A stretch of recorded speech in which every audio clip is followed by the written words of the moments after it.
Good morning, I'm Brian Reagan. This is Tyler Kelly. We welcome you to our Mornings with Brian and Tyler. Today we're in Proverbs 19, verses 10 through 12. Luxury is not fitting for a fool, much less for a servant to rule over princes. The discretion of a man makes him slow to anger, and his glory is to overlook a transgression. The king's wrath is like the roaring of a lion, but his favor is like dew on the grass. All right. What happens when fools live in luxury? Foolishness increases because they have wealth and prosperity and don't have the sense of what to do with it for good, and foolishness increases. What happens when slaves rule over princes? The whole society becomes enslaved and degraded. It is what it is. Verse 11, though,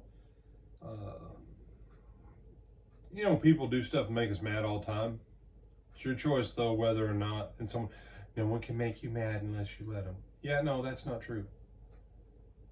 True or false? Even the Lord acknowledged that Moses' sin was because the children of Israel provoked him to it.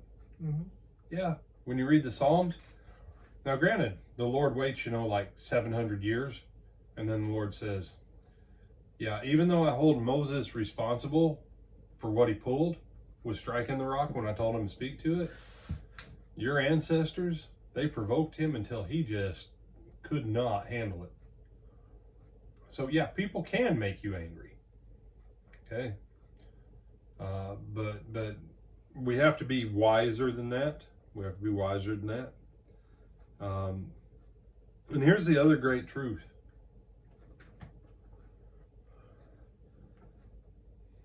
So if I'm mad at Tyler because he did something, if I choose to let it go by overlooking it, and I choose to be at peace with him, then you know what? It's the end of it. It's also the end of it for me. Because in order to maintain an offense, I have to keep myself in a place of anger. So I let it go. Why? Fine, I forgive my brother. Big deal. But the bigger issue is for myself. Maintaining and stirring up anger in your own heart will cause you sickness and disease and mental, all kinds of stuff comes with it. But if that's where you want to stay, that's why better off to overlook it.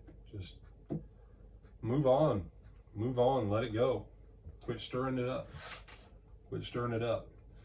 Because every time you stir up an offense, you also stir yourself back up with all those negative emotions again. So let it go. King's anger is like the growling of a lion, but his favor is like the dew on the grass. Well, yeah, because he's a king and he can do whatever he wants to you.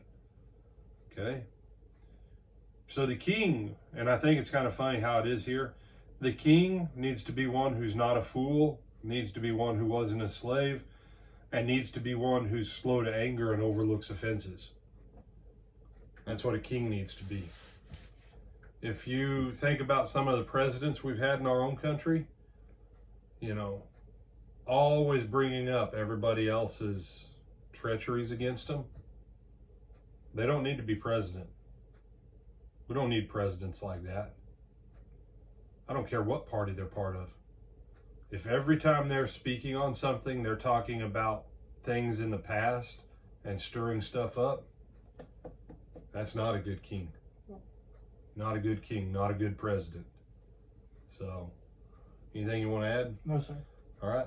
Tell them when we see him again. We'll see them back this afternoon at 12:30. All right, till then.